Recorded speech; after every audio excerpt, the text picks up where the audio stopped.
Hello, everyone. I am hopeful that we have a few people who join us this morning. I'm really excited to talk to you guys about a topic that I think is really relevant now and really ever. My camera seems so filthy or something. Hold on.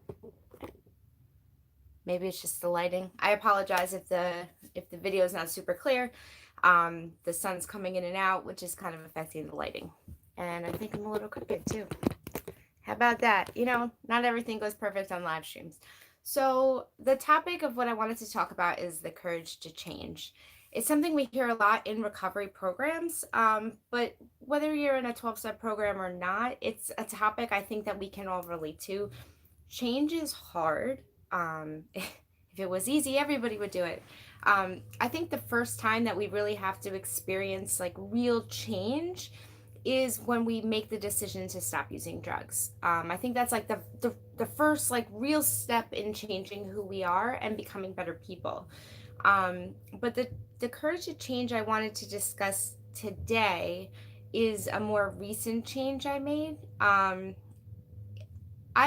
would say that I had a much harder time more recently in my recovery than I did at the beginning. My early recovery, I had a lot of support. I went to meetings, everything was great. But I wanted to kind of talk about the changes I had to make clean in order to keep being in recovery. I was living in like a really bad environment, and I'll talk a little bit more before I get into that in case anybody else comes on. Because I think it's something we can all relate to, the idea that change is something that we regularly have to do. It's not just something that happens like one time and then we're cured, like for me, change is something I'm constantly having to do. So, the first big change I had to make obviously was the decision to get clean. And making that decision and doing that are like two different things, right? A lot of us make the decision that we don't want to use anymore long before we're able to get clean. That takes a lot of work. But even just that like realization, like that saying that like we don't want to use anymore is a really huge step for us, because I don't know about anybody else, but like for me, it was a while before I thought that using was like a problem. And then I decided that I didn't want to use, and it was like months before I actually made the steps I needed to get clean. And I had a lot of help along the way. But the change that I want to talk about was something that happened right before I got about 5 years clean. So it was the end of the fall of 2017. So my clean date is Hey Max. My clean date is November 2012. And so this is September of 2017. So it's a couple months before I hit 5 years clean. And so, well, I guess I should back up a little bit. So I was married for 11 years until September of 2017. Hey Bama. And my ex-husband was he was a wounded soldier, and so he was on like a lot of pain medications prescribed. And oh, that's so funny. Our clean dates are so close. So he was on like a lot of narcotics that were prescribed, and narcotics were my drug of choice. So I lived in a house filled with narcotics during my like almost my entire recovery. Oh, so the 31st of March, so that's coming up. Yay. Which I wouldn't recommend. I would not recommend living in a house full of your drug of choice. It's not easy, and it was not smart. Luckily, hey Matt, luckily it was, I got through that. So the courage to change. During the time, I'm sorry. The thing is, I don't want to get into too much details that aren't relevant, but I want to make sure you guys understand what I'm talking about too. So I'm kind of like stuck. So when my ex-husband decided that he didn't like the way that the narcotics are making him feel, he was overprescribed. There's like lawsuits and stuff about that, but he was overprescribed fentanyl, and it was like really negatively affecting him. So he went and he had to go through detox. He was in ICUs. Like, that's like a whole mess. Um, and he had like permanent damage. Now, he had already had permanent brain damage because of his experience being in Iraq. But the long term overprescribed fentanyl really really made that a lot more severe. His personality changed drastically, and he was no longer somebody that was like that I was comfortable living with. As I said, I have two kids, and it was very like it was very emotionally abusive, not physical or anything like that. And like, look, I'm not like I've always kind of considered myself like a hard ass in a sense, you know, like I feel like I've been tough, and I never would have been the one to been like, yeah, I was in an abusive relationship. Like, that's just not me. Thanks, Max. And I stuck by a lot. That entire marriage was not easy. Probably the hardest things that I've ever dealt with were because of his injuries in war and moving, and there was a lot of trauma. But I stuck by for a long time. I stuck by until I realized that it was no longer healthy for my kids, and that was a hard realization to come to. And so again, same thing when we get clean, right? The realization that we need to make a change and the courage to make that change are two separate things. So I knew I needed to make a change. I knew I needed to leave.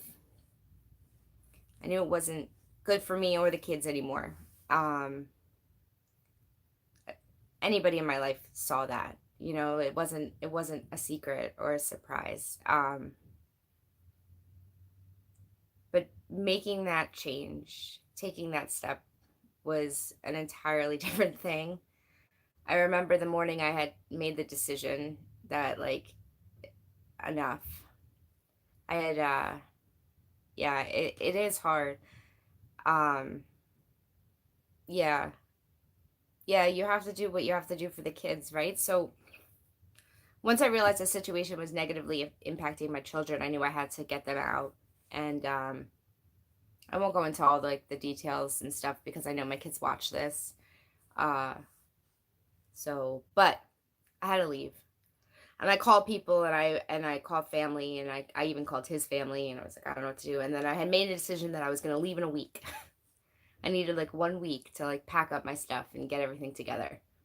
And I remember my family being like, no, if you know you need to leave, then you need to leave now. And it was so much like getting clean, right? Where you're like, I'll get clean tomorrow. And you mean it, right? Like, I didn't just say those things. Like, I meant it. Like, on Monday, like, Monday is going to be my clean day. And I meant that stuff. I wasn't just saying it to like put it off. I really meant it. Like, I really thought that, like, on that day I'd wake up and like be motivated to get clean. So I don't know why I thought like making a plan. Yeah, I'm gonna kick tomorrow. Exactly.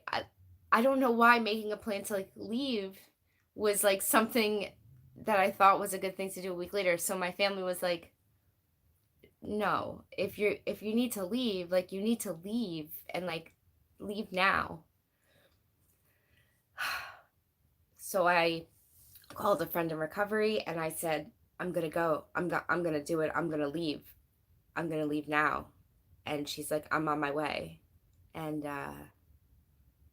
she came and she helped me pack up my house, and the whole time I was so scared that he would like for some reason come home in the middle of packing. And I went to my kids' school and I told them like, I'm packing up stuff. I'm gonna pick them up at the end of the day, and I need to withdraw them from school. And they were so supportive. Like, the women in the office, like, they hugged me and they told me how brave I was and that I was making good choices for my kids. And so this whole process, I was being told over and over again, like, I'm doing the right thing, I'm doing the right thing, even though it felt wrong.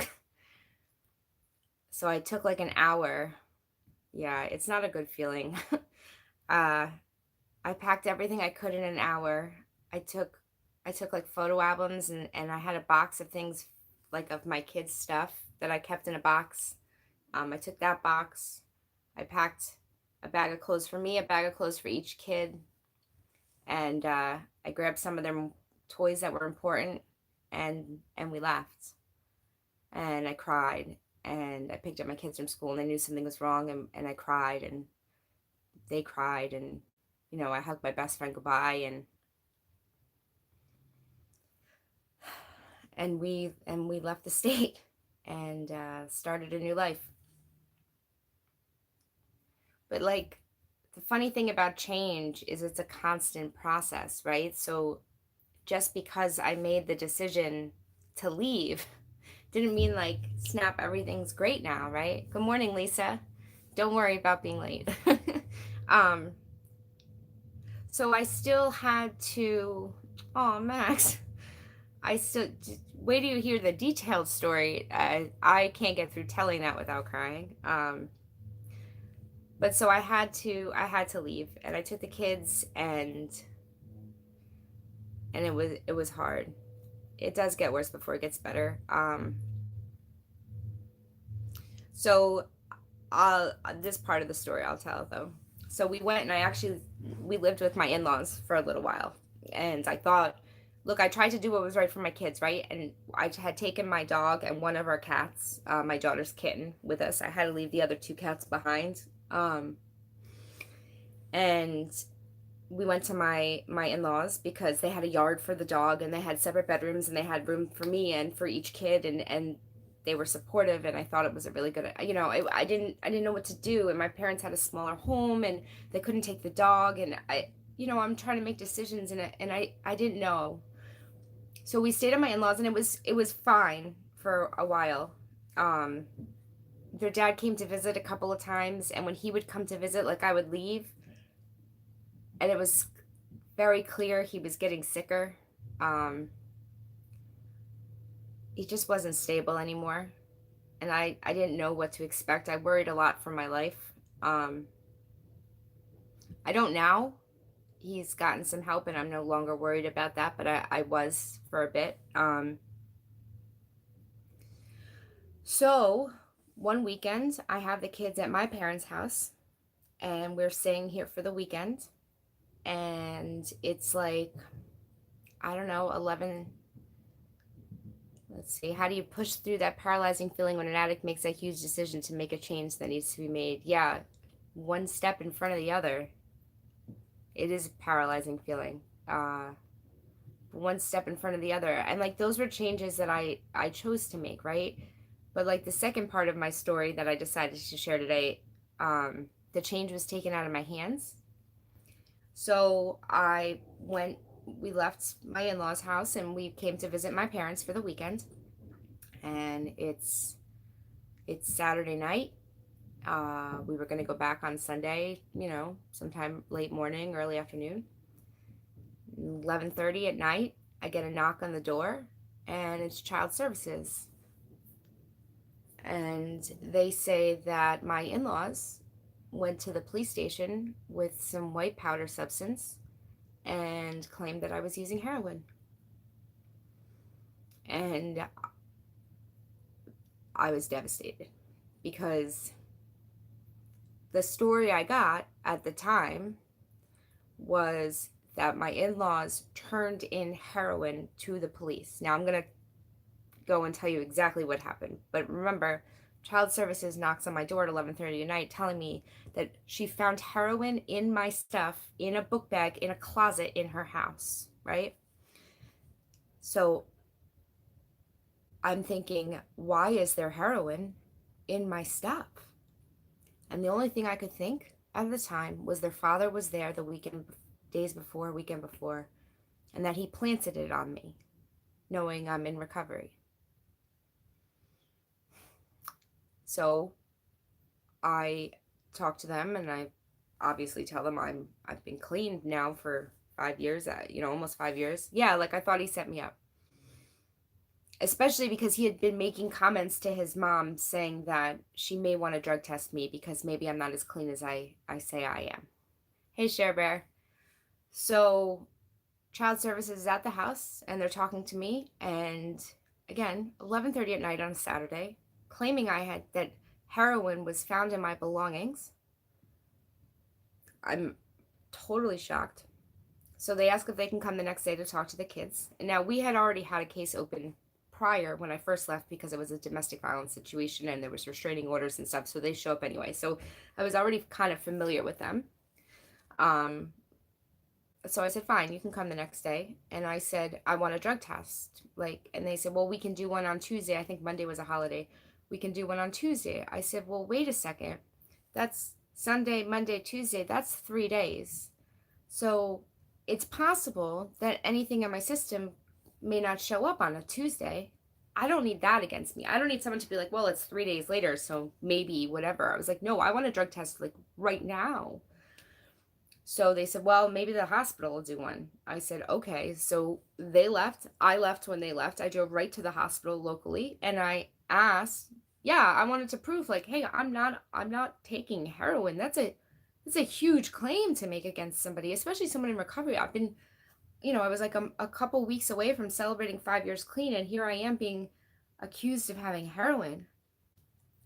So I get the drug test, I pass, there's nothing in my system. And now I'm worried.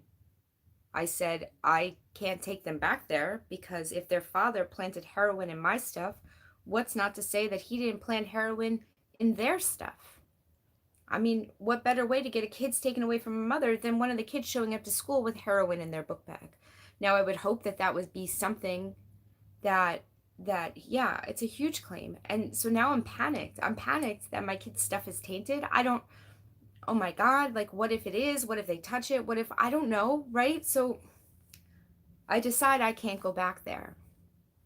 Sunday morning rolls around, I have an email from his mother, and the email essentially says, you will drop your kids off here by noon today and go get yourself help because you're clearly struggling.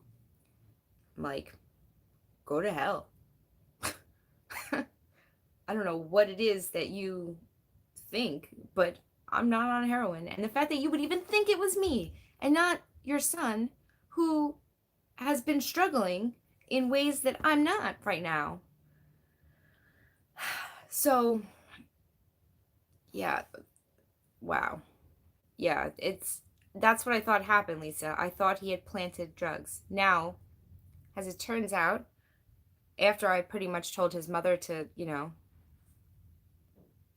stick it where the sun don't shine, she wrote me another email describing what she brought to the police station. So I read this description and I go up to my dad. I said, Dad, it wasn't heroin she found. What she found in the bottom of my book bag, they don't have it everywhere, but in Maryland at like every gas station, instead of like Excedrin tablets, they sell either BC or Goodies are the two brands of headache powder. It's in like a white paper packet and it's powdered Excedrin. I used to keep it in my purse all the time. So it was in the bottom of a book bag. So it was something, yeah, exactly. It fell out of the box. That's what she turned into the police station. And fossilized shark's teeth, because where we lived by the Calvert Cliffs in Maryland, and you could get fossilized shark's teeth like they're all over the beach, so you collect them. So we had them, everybody who lived in that area. Yeah, they do have them at the pharmacies and stuff in New Jersey. They're just not as like everywhere as they are in Maryland. But we had fossilized shark's teeth, so like they're little, but we had them. Everybody who lived in our town, like they're in your car, they're everywhere, because that's just every time you go to the beach, you just pick them up, So she found that on fossilized shark's teeth too in a cellophane wrapper, like a cigarette cellophane wrapper. So that was the other thing she turned in. She thought that was like black tar heroin. Now, mind you, I had an opiate problem because I liked pills, but heroin was not my drug of choice. I was not. It is a fairly recent event. I would say this happened October of 2017. So that Sunday, I didn't answer her emails. Actually, I don't think I answered any of her emails. I don't even think I told her to F off. I think I just said nothing. And I drove to the police station. And my dad took me and I went in, yeah, shark's teeth.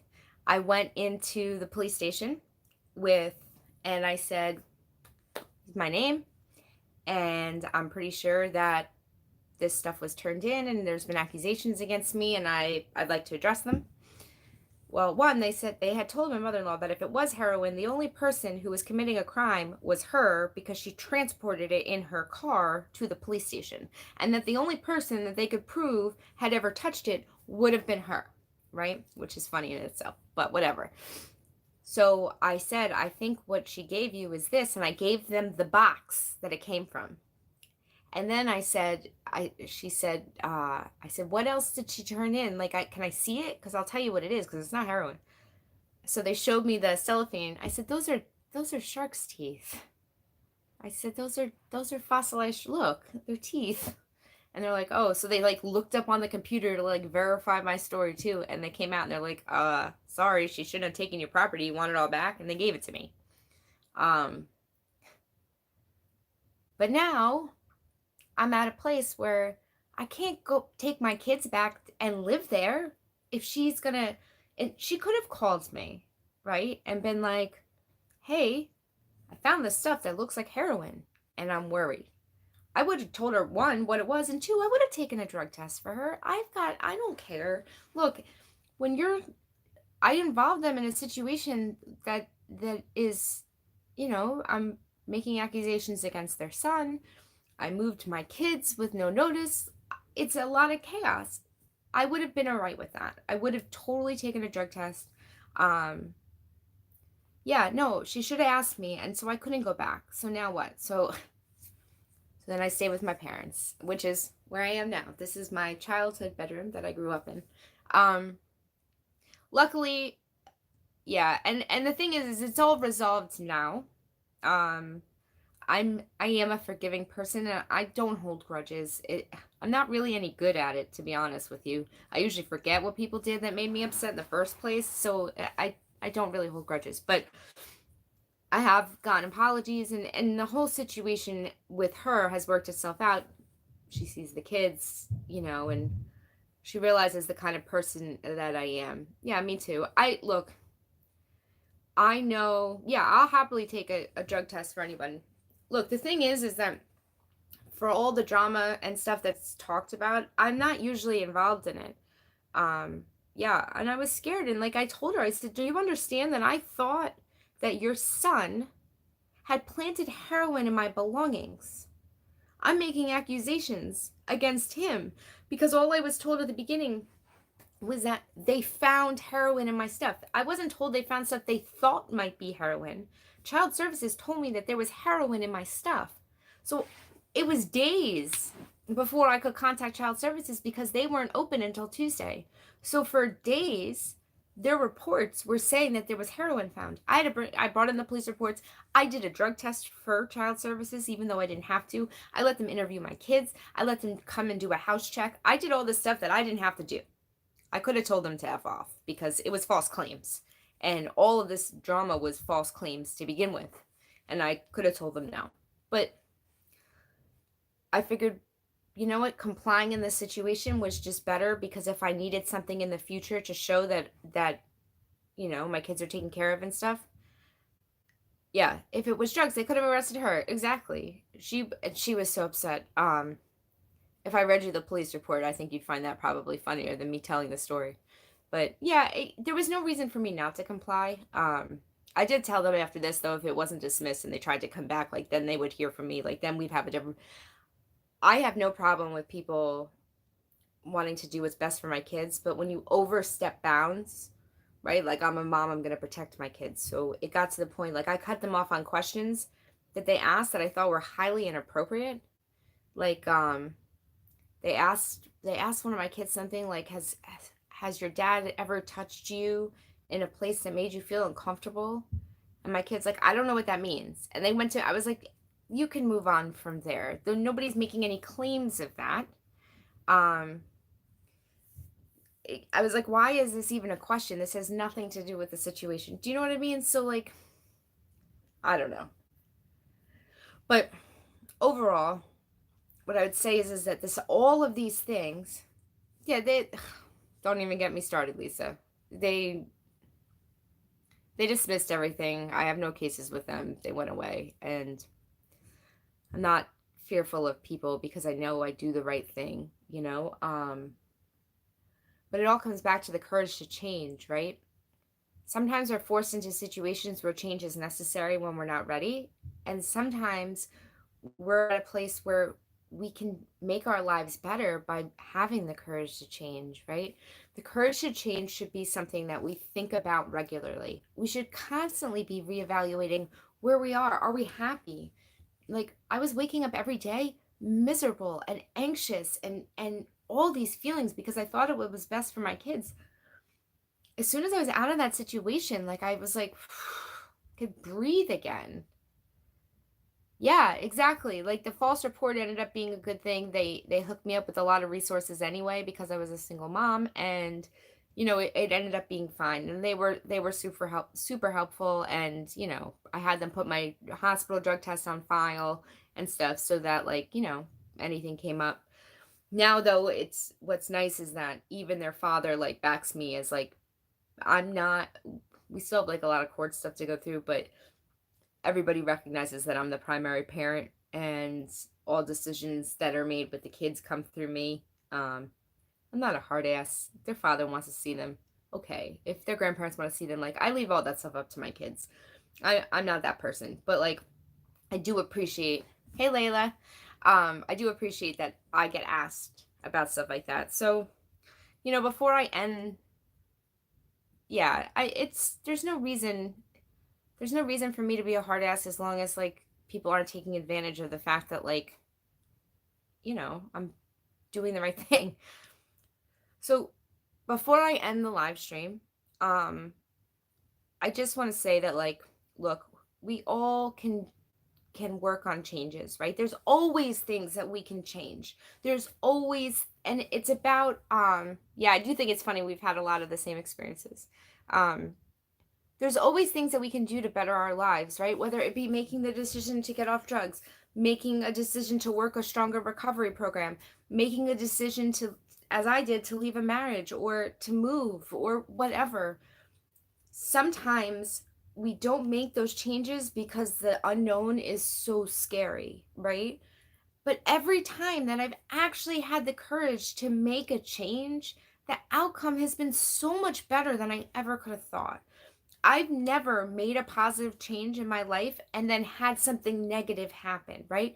Positive changes generally lead to positive outcomes, right? If your changes are negative, if you're making bad choices for yourself, well, then yeah, you're more likely to have bad outcomes. But for the most part, if you're doing something that you know is best for you, that's best for your family, that's best for your recovery, yeah, exactly. When we think we don't need to change, Max, that is when the problems start.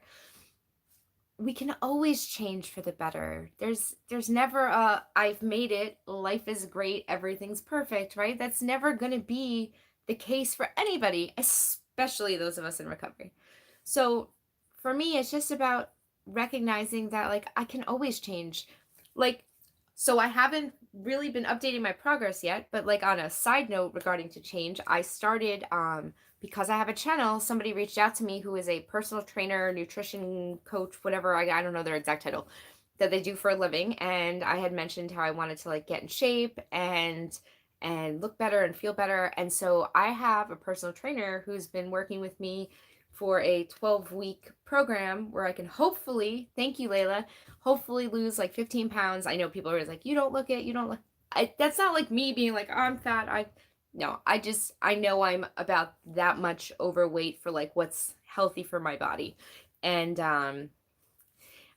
so today is day 3, and it's not been like a whole lot of massive changes. Like, the whole program's written to make like little changes each week. But thank you so much. But it's working, and in regards to how I feel about myself, right? Just knowing, like, just getting up and doing a couple exercises at home and stretching and making healthier eating choices, thinking about what I'm doing, even those little changes matter, right? So we can always make change. Like, I talked a lot about big changes like today, but like, how about the little changes? I mean, silly things like setting your alarm 10 minutes earlier so you can get up and meditate or something. I don't know. Yes, a little confidence boost does a lot. any kind of change that you can make for yourself that makes you feel better. I can't tell you what those changes are, like, right? We need to determine for ourselves. Yeah, slow steps forward, Layla, exactly. As long as we're taking steps forward, it doesn't matter how small they are, right? Any change we're making in the forward direction is forward progress. Like, we're doing good. So, I'm going to cut it for now so that this isn't like crazy long, because as much as I like to hear myself talk, I think anything over a half an hour is like too long. But yeah, so when the video goes up and then there's like an actual comment section, feel free to come back and like, oh, it's nice to meet you too, Layla. Feel free to come back and like leave comments about like changes that you have made, changes that you think you want to make. Yes, single parents, we definitely forget to take care of ourselves on the regular. That's absolutely true. um but yeah, I'd love to hear about like changes you guys are making and stuff. So thank you guys so much for tuning in, and yeah, I'll have a new video uploaded on Friday for you all. Maybe another live stream before then, probably not, but who knows. And I hope you all have like a really, really awesome day.